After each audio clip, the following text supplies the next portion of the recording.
Sekalian, Assalamualaikum warahmatullahi wabarakatuh. Waalaikumsalam.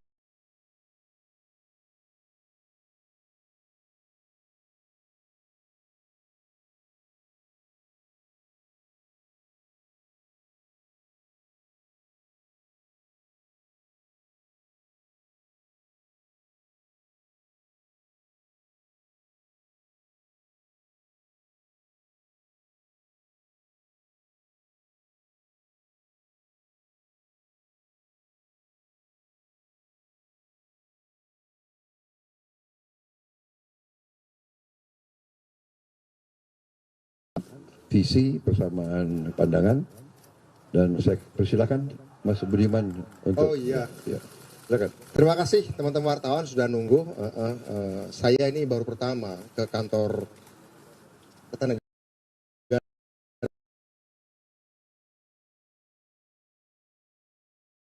ini.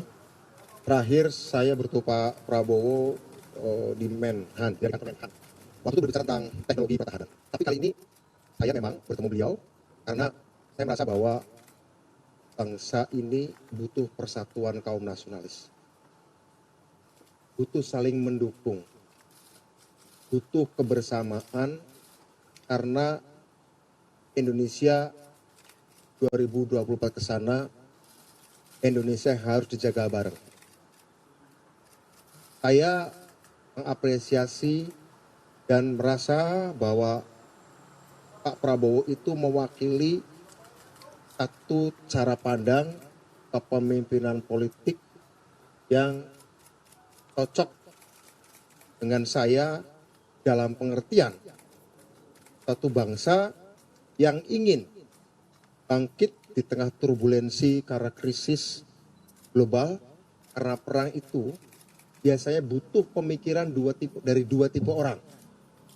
Satu intelijen, satu aktivis. Karena kalau ada orang politik latar belakangnya intelijen atau tentara atau latar belakang aktivis, kedua jenis orang itu biasanya mampu berbicara hal-hal strategis secara komprehensif. Pengalaman hidup mereka di masa muda itu selalu bergelut dengan hidup dan mati. Mereka berpikir bagaimana aku selamat tapi cita-cita tercapai. Tapi bukan untuk kepentingan diri. Selalu bicara pengorbanan dengan resiko-resiko yang paling tinggi.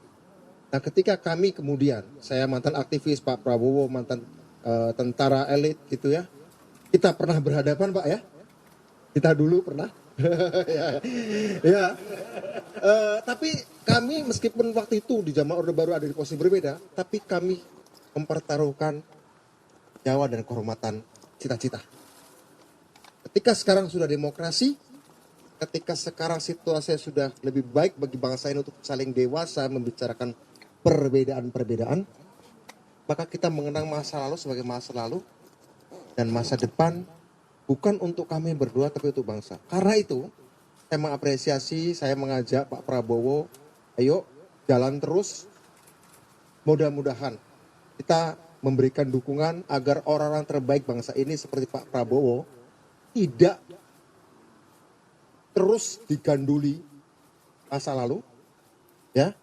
Saya sebagai orang yang pernah berhadapan dengan beliau, tadi bertemu dalam cara pandang, ini bangsa harus diselamatkan, demokrasi harus diselamatkan, kita menghadapi krisis perang, menghadapi krisis teknologi, krisis kesehatan, situasi dunia terus berubah, kapal Indonesia harus dikayuh oleh orang yang paham strategi, paham geopolitik, paham sejarah. Karena Indonesia adalah kapal besar, bukan panggung entertainment saja. Saya kira itu, ya Pak Prabowo. Baik, terima kasih Mas Budiman. Tidak salah ya apa yang saya sampaikan ini? Tidak salah, hanya saya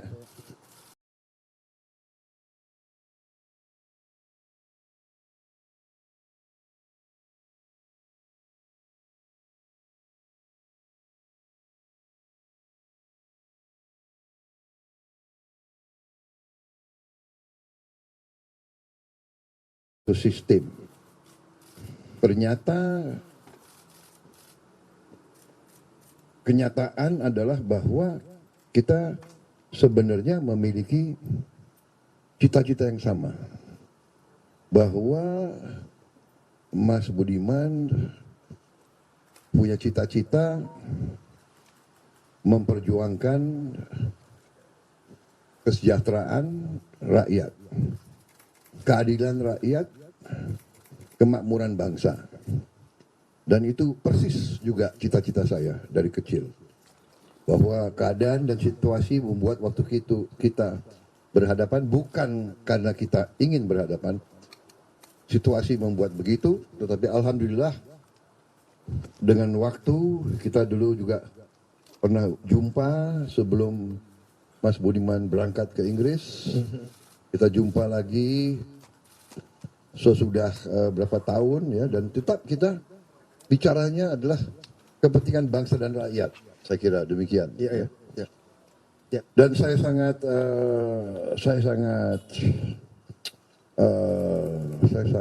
menghargai, saya sangat menghormati, saya terharu kedatangan Mas Budiman. Dan begitu kita bicara, ternyata banyak pemikiran kita yang sama. Ya, bahwa di tengah keadaan global seperti ini, tantangan-tantangan yang kita hadapi tidak ringan, keberhasilan kita masih dihadapi oleh cobaan-cobaan, tantangan-tantangan yang berat. Kita menghadapi kondisi geopolitik, persaingan antara negara-negara besar yang membawa dampak bagi kita. Ya. Perang di Ukraina membuat harga pangan naik di seluruh dunia. Ya. Membuat harga BBM naik di seluruh dunia. Membuat harga pupuk naik di seluruh dunia. Ya, jadi kita sudah menjadi bumi yang kecil sebetulnya. Ya. Di mana satu sama lain saling berhubungan dan ada ketergantungan. Jadi ya, pemikiran beliau bahwa kapal besar Indonesia, negara besar seperti Indonesia perlu suatu persatuan, dan persatuan ini tidak boleh dianggap enteng. Ya, jadi itu yang saya hargai. Kita banyak pemikiran yang bersama dan kita bertekad untuk menjalin hubungan ini terus-menerus, komunikasi terus-menerus, dan bahwa apapun ya perhelatan politik, bahwa kita harus melaksanakan tugas konstitusi, harus melaksanakan kompetisi, tapi kompetisi kita harus kompetisi di antara saudara. Kompetisi kita harus kompetisi kekeluargaan. Kita sama-sama anak bangsa Indonesia. Ini kepentingan rakyat kita.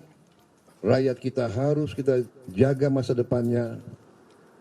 Kita harus meraih kesejahteraan rakyat, kemakmuran, keadilan, ini harus kita raih, dan ini harus dengan suatu kerukunan dan kebersamaan. Saya kira demikian ya, bahwa kita ada tadi teman saya mengatakan mungkin kita bertanding untuk bersanding. Ya, kita bagaimanapun pertandingan ujungnya kita harus rukun kerjasama. Saya kira itu. Ya. Mas Budiman ya. Terima kasih. Saya memberikan apresiasi Pak. Suatu kesimpulan kita demikian kan? Siap Pak. Ya, ya. Saya berharap Pak Prabowo sehat, teruskan tugas. Ya. Untuk teruskan tugas, dan saya ingin orang Indonesia layak untuk dapat orang terbaik. Salah satunya Pak Prabowo. Ya. Mudah-mudahan kami percaya bahwa sisa usia saya, sisa usia Pak Prabowo, Pancasila ini terlalu mulia. 5 sila ini terlalu mulia. Tidaknya kalau sisa usia saya, Pak Prabowo dan teman-teman di sini ini bisa mewujudkan persatuan Indonesia untuk keadilan sosial bagi seluruh Indonesia. Minimal 2 sila itulah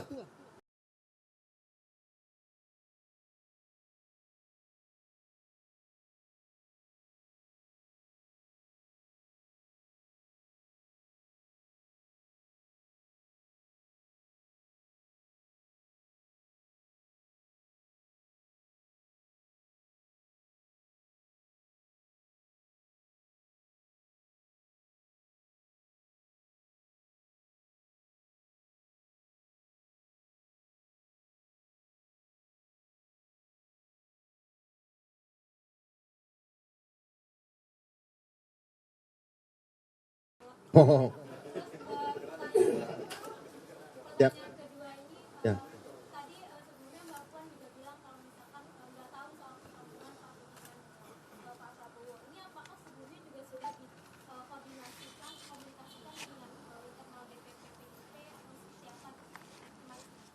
Pertama, kami diskusi panjang lebar sehingga perlu ada relaksasi sedikit sambil makan sebenarnya. Ternyata Pak Budiman penyanyi yang hebat.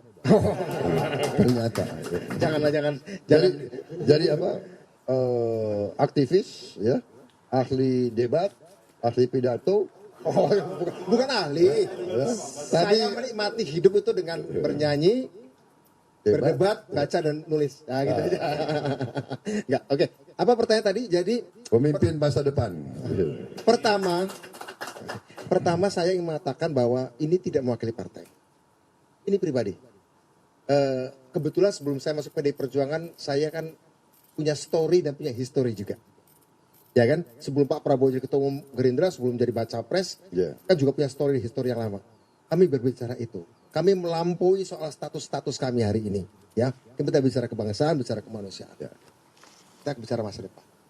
Soal nanti tentu saja saya akan berbicara dengan Mbak Puan atau dengan Pak Hasto, jika ada kesempatan dengan Ibu juga, tentu saja. Karena kalau boleh saya sampaikan, minta izin ke Pak Prabowo, yang saya sampaikan juga pada beliau tadi adalah, tadi itu sebenarnya persatuan kaum nasionalis.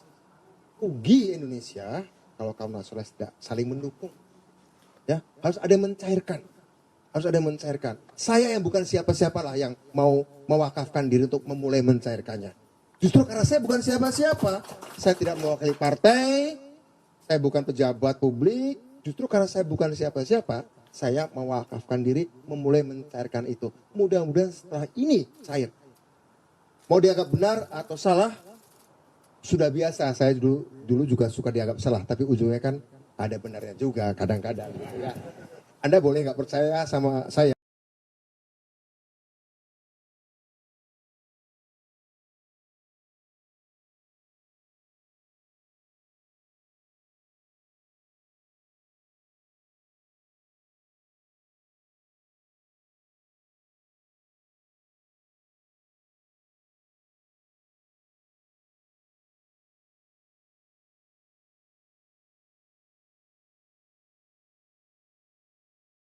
Ini kita bicara di luar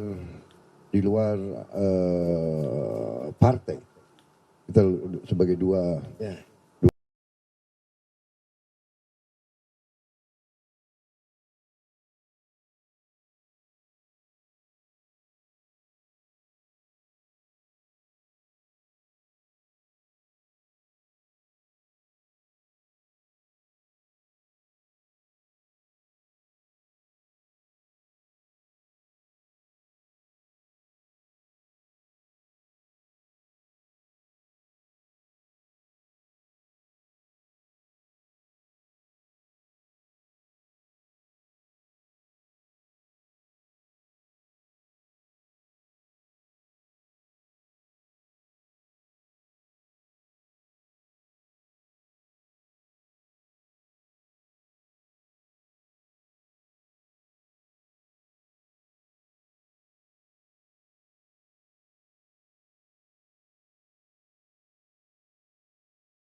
kita bicara semua partai, saya katakan adalah patriot. Semua partai terdiri dari orang-orang yang ingin mengabdi. Jadi kita jangan dikotak-kotakan. Semua partai adalah anak bangsa. Karena kita kadang-kadang bicara sebagai partai, kadang-kadang kita bicara di luar partai. Ya, jadi kita jangan terlalu maksud saya dialog dan pembicaraan pertemuan itu sangat baik. Saya kira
Saya siap bertemu siapapun ya. Apalagi Ibu Mega siapapun. Saya harap ya. begitu. Ya. Saya harap begitu. Begitu. Ya. Bagus kan kalau semua pemimpin saling bertemu ya. Oke, terima kasih. Selamat malam.